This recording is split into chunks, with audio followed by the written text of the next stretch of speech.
Now, pulled up a sofa as we always do, local businesswoman Debbie Watson has been here at BBC Radio Suffolk many times. I gather, though it's so long ago, we didn't have the sofa when you last did this. I thought you'd done this especially for me. So. Well, of course, actually, backpedaling. Yeah, of course, especially for you. Fantastic, thank you. Here. So, been here many a time, but not really talked about the struggle that you've had with the eating order, anorexia. No, that's right. I mean, the hat that I've normally worn when I've seen you in the past has been because I've been a journalist and a PR person for many, many years in the county. But I've suffered, struggled, whichever way you want to look at it, lived with an eating disorder for the best part of 20 years. That's 2 long decades, half my life, which is pretty scary admission, actually, when you have to sort of say it out loud. But I suppose some people would term it that I've been a bit of a functioning anorexic. Now, I hate that expression, but I have seen that used over and over again for people that are just sort of getting on with their life, but living with that disorder. Coped with it and done all the other things at the same time. Absolutely. And if it was physical, if it was something like I was walking around with a broken leg hanging off, you'd be screaming at me, Debbie, go get your broken leg fixed, and how can we help you, Debbie? But when it's a mental health issue, to some degree you can mask that. It's only your internal dialogue that knows the extent to which you're suffering from your mental health issues. And we'll talk about the anorexia in a little while, but the reason you're here today, this very day, is because, you've been a successful businesswoman, still are a successful businesswoman, but you've decided today to launch a social enterprise called Wednesday's Child. Absolutely. So what a pertinent day to start it, middle of Mental Health Awareness Week, and yes, as you say, on a Wednesday. So, stars have kind of collided in some sort of happy and fortuitous way to make that all to come together. It's been something I've been thinking about for, 6 months, maybe something like that. And really in the back of my mind for a lot longer. And that's based on the fact that I know it's really difficult for either the person going through an eating disorder just to decide to fix themselves, but equally for anybody that knows somebody who's struggling to know, what do I get them? How do I help them? What do I say? What's the right dialogue? What's the worst thing to say? What's the best thing to do? Or do I just ignore it and hope it goes away? I've had friends that love me to pieces, but have said to me after an event, actually, Debbie, I just want to tell you, we had a barbecue the other day, but we didn't feel we could invite you because we thought it might be awkward about the food. And then my heart and head says, oh my gosh, that's me being isolated, and it feeds me right back into my mental health and my social isolation. Absolutely. Yeah. But how can I expect anything else when people just do not know how to handle an eating disorder? So I think part of the thing I've always wanted to do was find a way to help people with eating disorders and those trying to care and love people with eating disorders, to frame it so we can have that wider conversation and just better understand it. And within that context was the idea of what would have helped me along that route. And for me, things that have always been really sort of kind gestures have been when you get an occasional letter in the post. And I know I've talked to yourself and Mark several times before about the year that I wrote a letter a day, if you remember. And there's something quite incredible about receiving something in the post. And I know in my lowest moments that had somebody just thought to put me together something that said, do you know what, Debbie, keep going. Actually, you might be living on your own, or life might be a bit tough right now. You can't face your demons down, but this little box, this little gift will tell you you are so worthwhile and the fight is worth continuing to go on. So valued, basically. Absolutely. It's kind of validation, I suppose, in a box. So I've coined the term thoughtfulness helps others thrive. It's about that idea that, empathy is effortless. I can't fix you from your mental health issue, but what I can say is I care enough not to just sending flowers would be lovely, but I'm not just doing that. I'm really thinking about going to Wednesday's Child, who carefully curate a box that's really appropriate for somebody who's going through something like an eating disorder.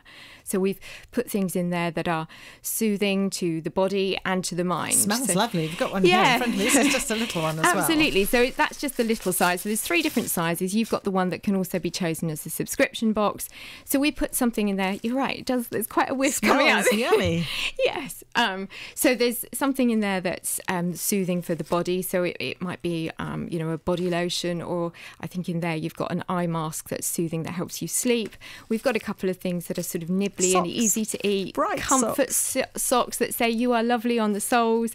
And, we just pick things that are going to tick various little boxes. One of the little books in there is about affirmations and positivity to remind you each and every day you get up, what's my purpose today? today and what could remind me that I have a place on this earth. So it's, maybe 6-7 items in a box, and then we also put some recipe cards in there and a little gift, just a card that welcomes you to Wednesday's Child, and says, stick this on your fridge and remind yourself that you are special. So if I had a friend who I was a little concerned about, and maybe we'd never even talked about what these things are. I know from your point of view, it doesn't have to be anorexia or an eating disorder. No, I would say any mental health issue. It could be somebody who's bereaved or had a miscarriage. And you're just concerned. Really underneath there's something not quite right, but you don't quite know how to deal with it. We've all done that, for men and women. That time when you hear from a friend and you think, I've just come off the phone and they're really not in a great place, or you've seen them tweet something or put something on Facebook. I think we've all noticed that, she doesn't look like she's in a great place. What should I do?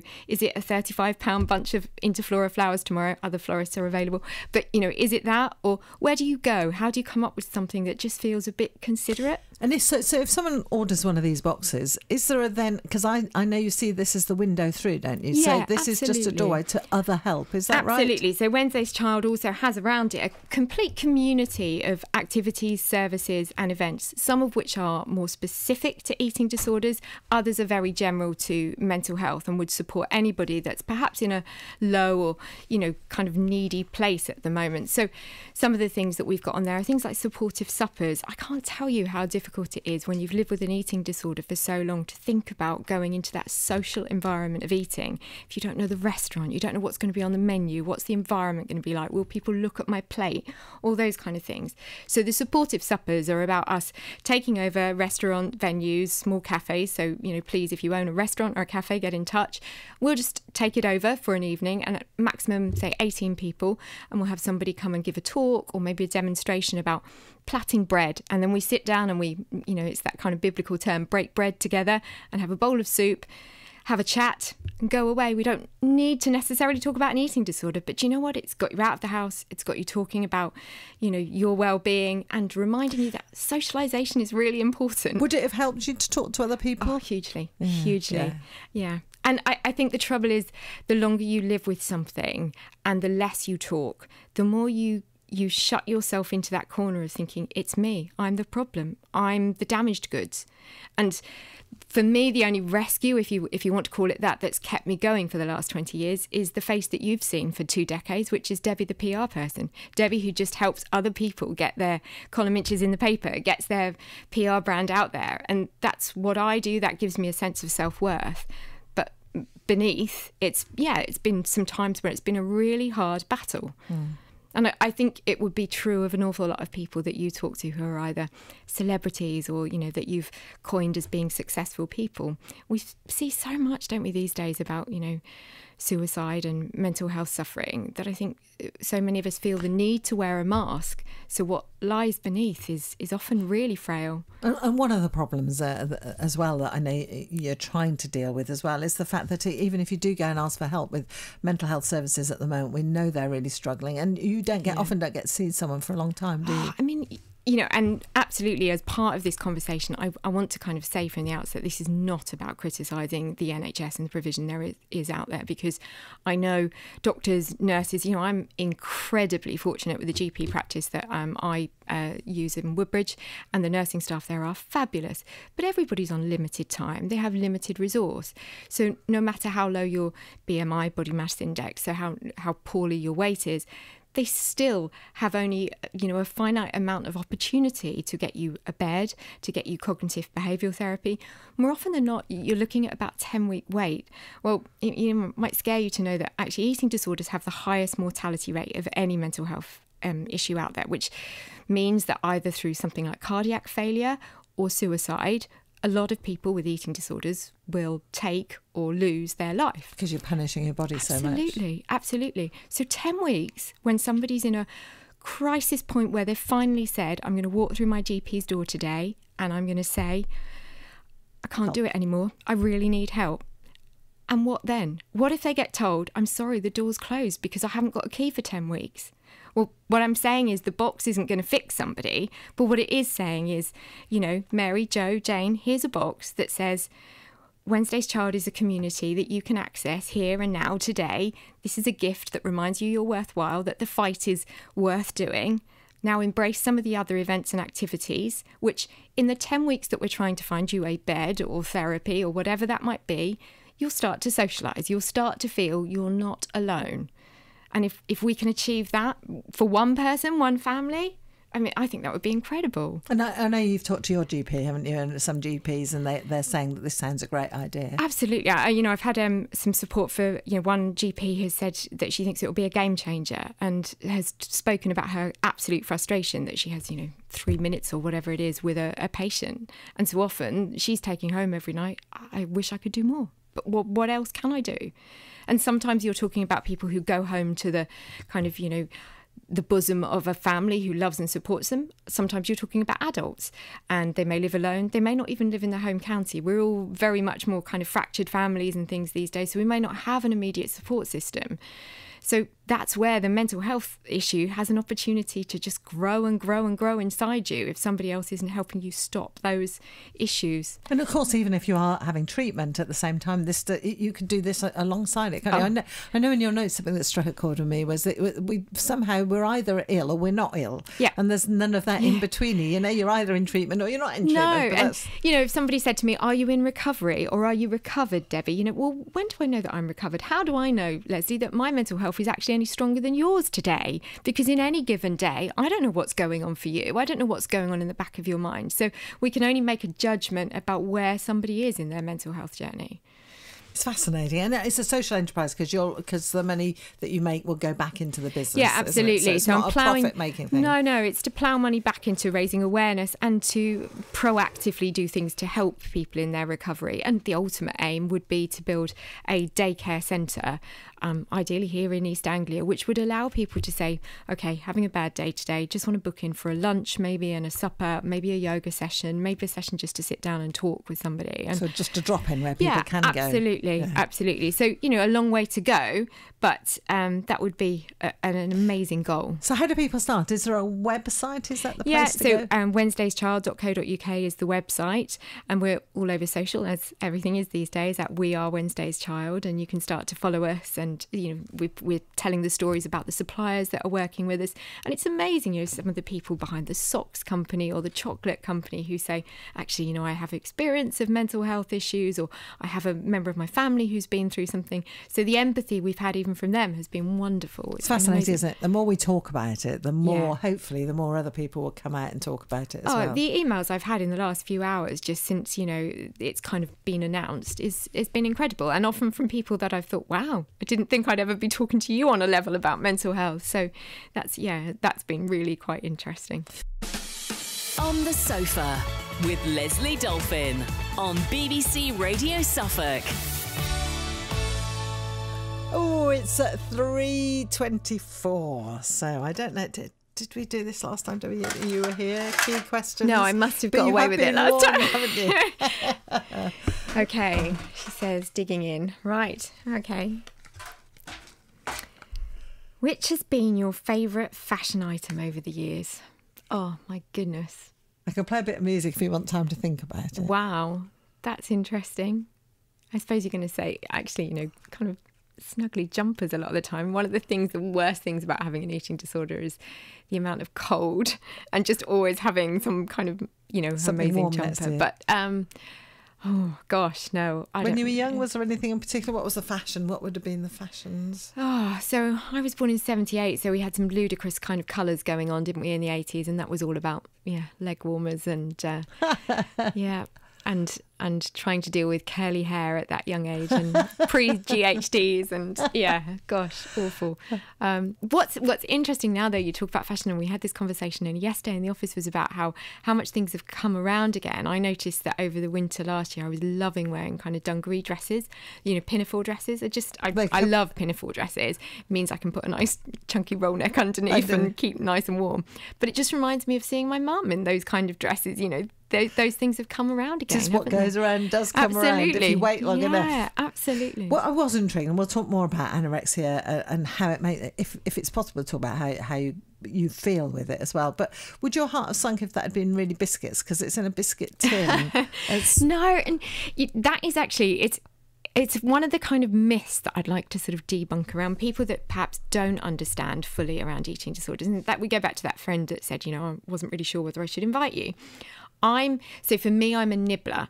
As long as you don't say to me, sit down there and have 5 roast potatoes, 3 Yorkshire puddings and, a mountain of food, that feels hell to me, if I'm honest. That's really scary. I guess your tummy's quite tiny. Yes, anyway, absolutely. But grazing is good, and actually being encouraged to eat. So going to someone and them offering you a biscuit is actually, that feels like kindness, because it feels you're not treating me abnormally. Even if I've got an eating disorder, you're saying, Deborah, there's a tray of biscuits on the table. Help yourself. I'm not making a big deal of this. I'm really sorry that it wasn't biscuits. Darn it, Lesley. Well, can we organise that for next time? I'm just looking at Ben to see if he moves. And he says no. Hard luck. Deborah Watson, Debbie Watson, is my guest, talking about the social enterprise that she has started today, which is all there.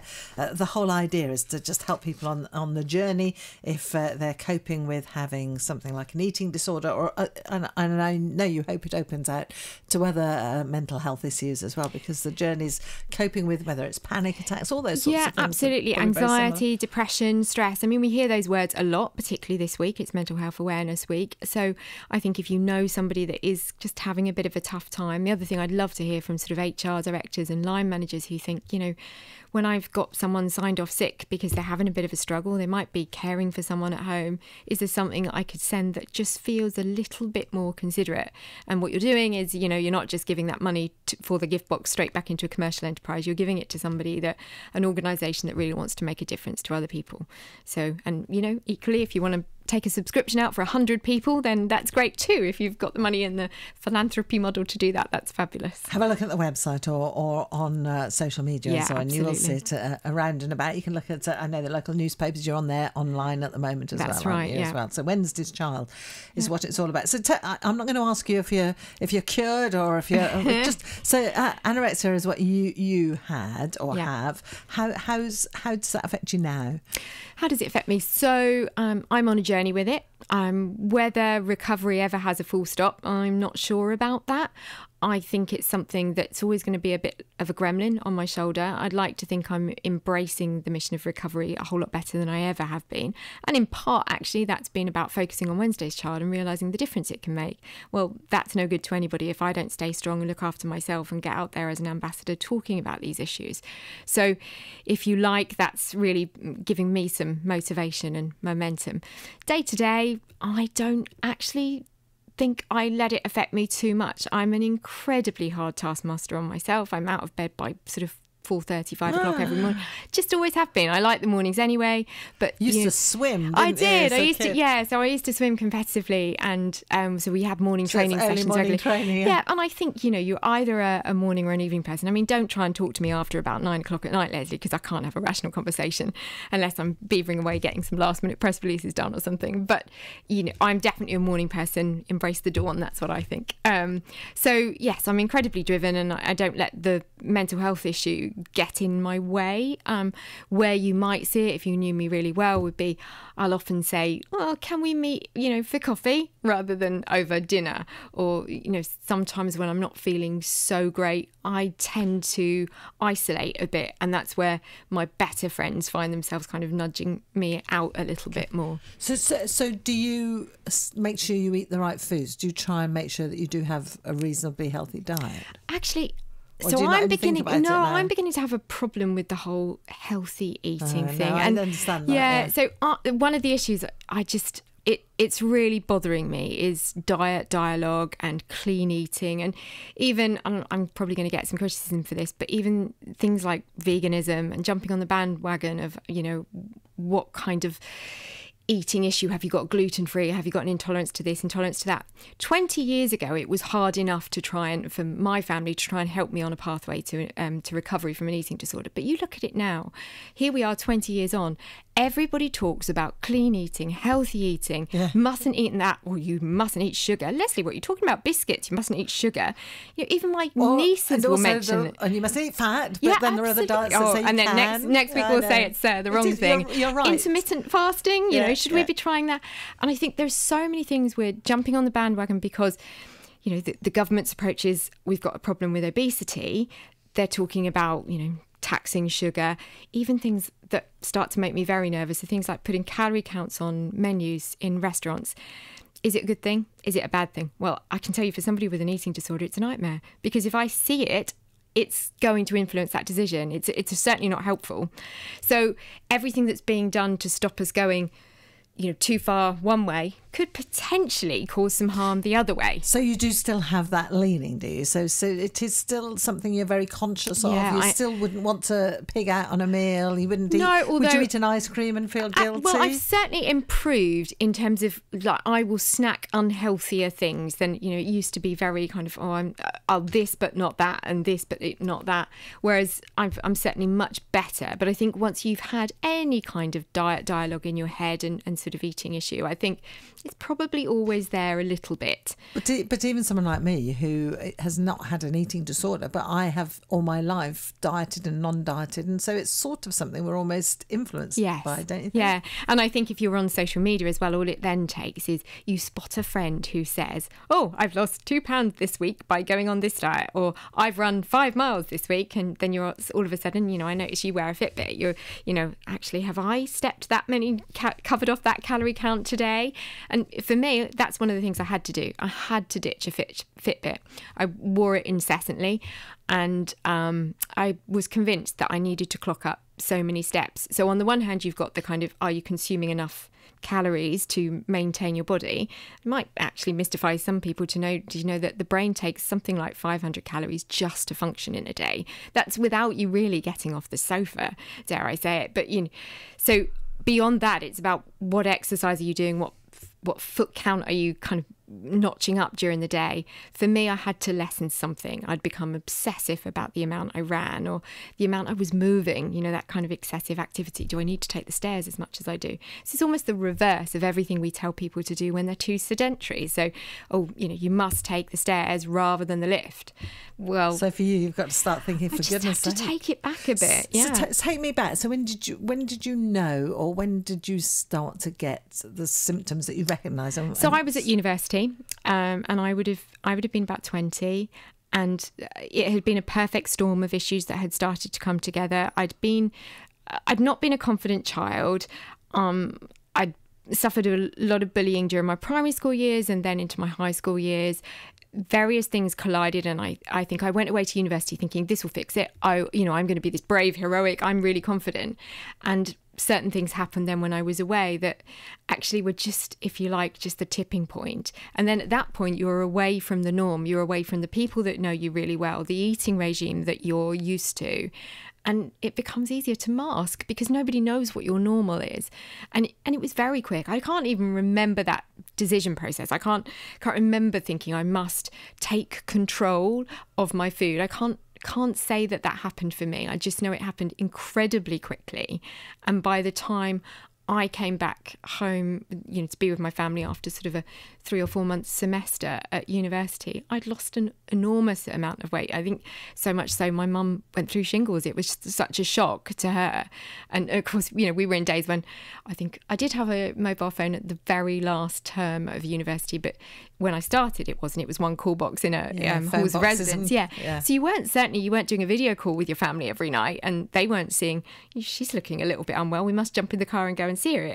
I was 4.5 hours away, and was doing quite a good job of masking my extent. And can you remember how you felt? I mean, were you doing it consciously because you wanted to look right? Nothing. No. And again, I think is a perception. Yeah. I think a lot of people, and I'm sure it will be true of some people, that some people aspire to look like a certain person. So when we talk about social media, there are things like Instagram which perpetuate celebrity bodies. We all know about airbrushing and what have you. So probably there are young people out there at the age that I was then who are now looking at people and thinking, well, she's skinny, she's got the perfect figure. That wasn't the case for me. I never wanted to look skinny. It was almost happening by accident, because it was one thing in the world that I was able to just get a handle on while everything else just seemed out of whack and crazy. So you could and say yes or no to mind. food. And yes. And there was almost some, trigger warning for anybody listening, but it almost became something where there was an unnatural kind of high from achieving a level of actually, do you know what? I've gone so many hours where I haven't eaten, and actually my body feels okay. And do you know what? I must be invincible.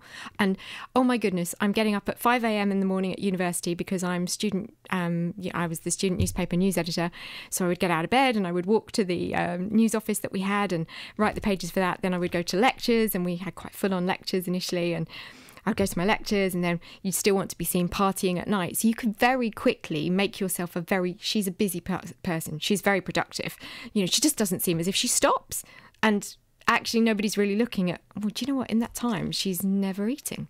So you can hide these things very easily, particularly, as I say, when you're surrounded by people that haven't known you.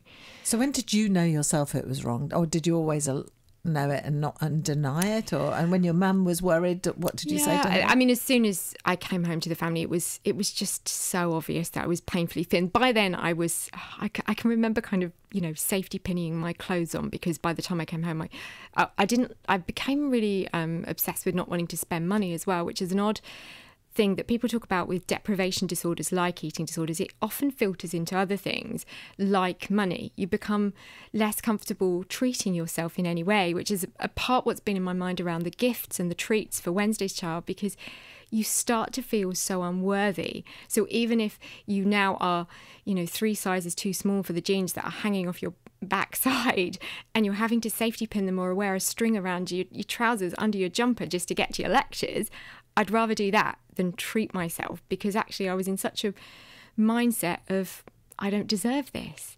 So there was no denying that physically I was unwell. I think perhaps there wasn't the talk around mental health issues and eating disorders to really understand what it was.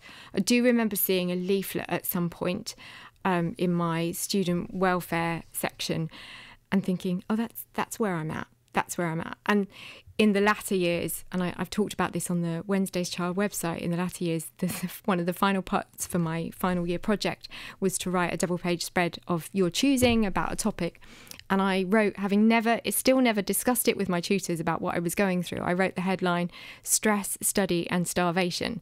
And it was all about kind of, you know, leading into anorexia by going to university and the demise of my health. So, yeah, it almost brings a lump to my throat thinking how much I was struggling and how little I was able to reach out. And nobody else. No. And I think back then nobody would have wanted to have that conversation. You know, there's that girl who seems to be struggling, but it would be too awkward a chat to have. So let's avoid it. So while I can get anybody saying on social media this week, oh my goodness, everybody's talking about mental health, everybody's talking, you know, jumping on the bandwagon. Well, do you know what? Isn't that a better place? Isn't it a far better place that we're talking about it in the way we are, perhaps to excess, than not at all? So if you think you've got something, do something about it somehow or other. Absolutely. And also remember, I think this is so important. They say that, you know, you've got one mouth and 2 ears. It's so important to listen. So even if you don't know what to say to somebody who you think might be having an issue with an eating disorder, mental health, anxiety, whatever it might be, put yourself in the position of just listening. And there are certain sentences you could say to someone without saying, you're looking a bit skinny there, or isn't it about time you sat down and ate a roast meal? What about, do you know, I'm here to listen if you want to chat. I mean, what harm is that? And it costs nothing. And that's what you craved in a way, was it? Absolutely. Yeah. Absolutely. So how did you turn it around? I mean, you are still really slim, aren't you, for a start? So I wouldn't say my eating disorder is fully behind me, and I've got to work on that every single day, and I know that. So I'm not sitting here saying, I'm recovered, Lesley, and I'm a kind of ambassador for a recovered person. Hopefully that, you know, would be the case. But you're aware, aren't you? So hugely aware, and I think being cognizant of anything is part of the thing, isn't it? So yes, turning it around is all about saying, I want life more than I want the suffering that eating disorders brings. It's an incredibly isolating, lonely, just devastating illness. What it does to your organs, what it does, you know, as a woman, what it does to your fertility. I mean, I'm 41 now. I'd always dreamed of being a mother.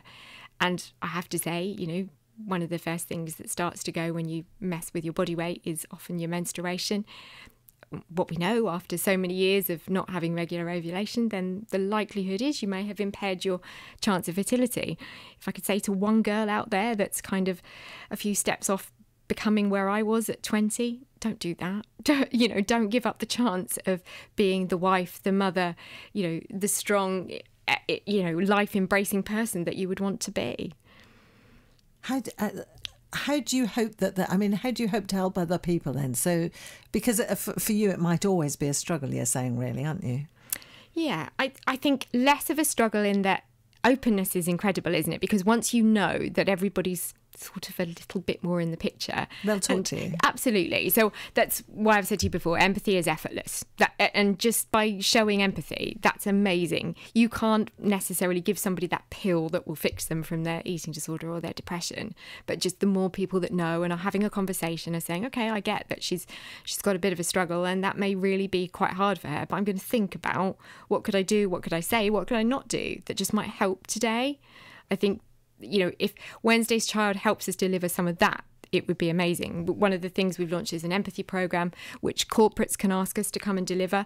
Schools, head teachers. I was going to mention schools. Yeah, absolutely. So I know it's a big issue. Not just, some people have said to me about, obviously, all girls schools. I think, it is probably... Boys get eating disorders, absolutely, don't they? They do. I think the statistics is probably, it's kind of 80-20 really, in terms of 80% will be female, but yes, boys do. My gut instinct is that actually boys are going to increasingly be affected by eating disorders. I was going to say that as well. Yeah, I because think, of social media. Absolutely, social media. And I think, boys being influenced by these photos of all this about kind of perfectly honed bodies. And it worries me when I hear young lads talking about must take a protein shake. Well, I never remember a 14-year-old lad feeling he needed to take a protein shake, and I was around a lot of them at that age when they were swimming and their bodies looked pretty okay, but they just got on and did their exercise, and we all went home and had a bowl of Frosties after our swimming training session, and we didn't think twice about it. But I think, again, it goes back to what do we feel is clean eating, right eating, wrong eating, healthy, unhealthy.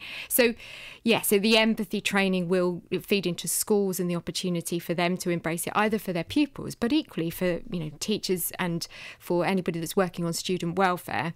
And then I think it's equally important in corporate environments as well, for us to be able to say this is an adult eating disorder issue as well. It's not just young girls who want to look like the next kind of skinny model. That's not what it's about.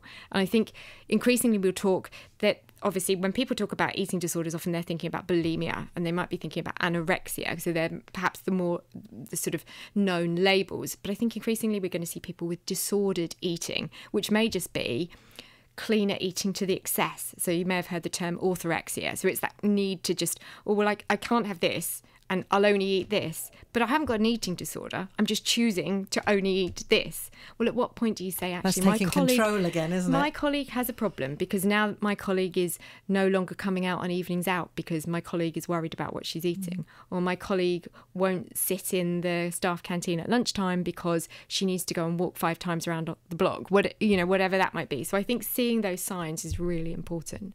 My guest with us has been Debbie Watson. She runs a PR company. We've spoken many a time about that, but we're talking about a social enterprise that she has launched today. It's all because it's Mental Health Awareness Week. This is called Wednesday's Child, and it's specifically aimed at those having to travel that journey with eating disorders, but hopefully other mental health issues as well. Yeah, absolutely. So while it's centred around where my journey was with eating disorders and being very aware of what it feels like for that community, so much of it translates across depression, stress, anxiety, anybody having a bit of a tough time or just wants a nice gift to treat somebody in a way that's maybe a little bit more thoughtful. It's interesting you saying that this is the first time you've ever just been able to talk about things that people always want to say, but you must eat or do this, yes. and not just listen in a way. Yeah, it's really funny putting yourself on this side, especially when I'm in the world of PR and I'm often kind of putting people forward to have their voice and give them voice.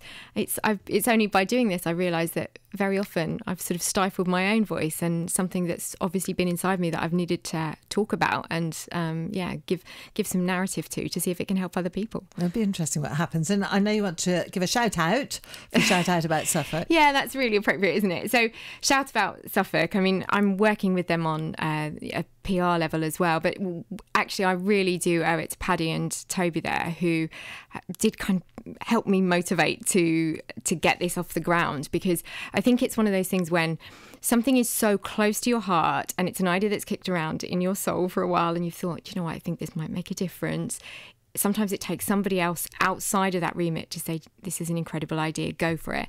And when I met with Paddy and Toby, they were just starting up Shout About Suffolk, which you may or may not know is an entrepreneurs hub, which is based in Melton. And they were just starting to bring that together, and I had a conversation with them about, you know, just this basic idea that I thought might be useful for people, and they encouraged me wholeheartedly to get it going. And so their mentorship and guidance has just been phenomenal to stop me procrastinating, which I think I probably would have done, especially that, as you say, I run my own PR business anyway, so it would be really easy to say, oh well, I've got that PR business that I'm really busy doing.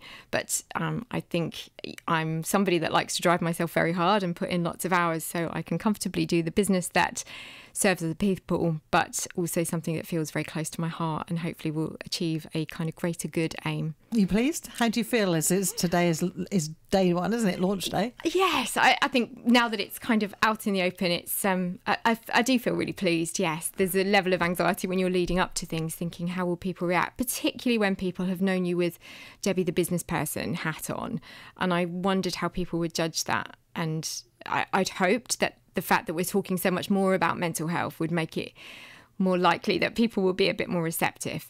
But in actual fact, from the emails and the social media comments I've received in the last 24 hours, I think it's been more a case that people are thanking me for bringing the dialogue out there, that they can now have that conversation with a loved one, or know what they should and shouldn't say, or feel that maybe there is a gift there that they could send to someone special. It's all about carrying on talking, I think, Absolutely. Isn't it, as well? So how do people find out more again? So Wednesday's Child, our website is www.wednesdayschild.co.uk, and then on social media we are Wednesday's Child. So we are Wednesday's Child, and we're on Instagram and Facebook and LinkedIn. Anywhere else you care to find us. Yes, absolutely. You're going to have a final key question, though. I'm dying to be asked if I've got a tattoo, because I've heard you ask that one. Oh, look! I have. Have you? But I haven't, no. I haven't got a, no. I've got the question, but I haven't got a tattoo. Oh. No, isn't that maybe disappointing? You need to get one. Yeah, so maybe no. So maybe. It's not happening. I'll tell you why, Lesley. I am petrified of needles. So, I can't think of anything that I would least like to sit in a chair and have done. So, Isn't that funny? If you said to me, do you want to have BBC Radio Suffolk painted on your arm with a henna tattoo, maybe I'd be convinced. But that's about it. So. Thank you so much for coming and being so frank as well. And I really hope that Wednesday's Child is a huge success. Thank you. I really appreciate your support. Thank you.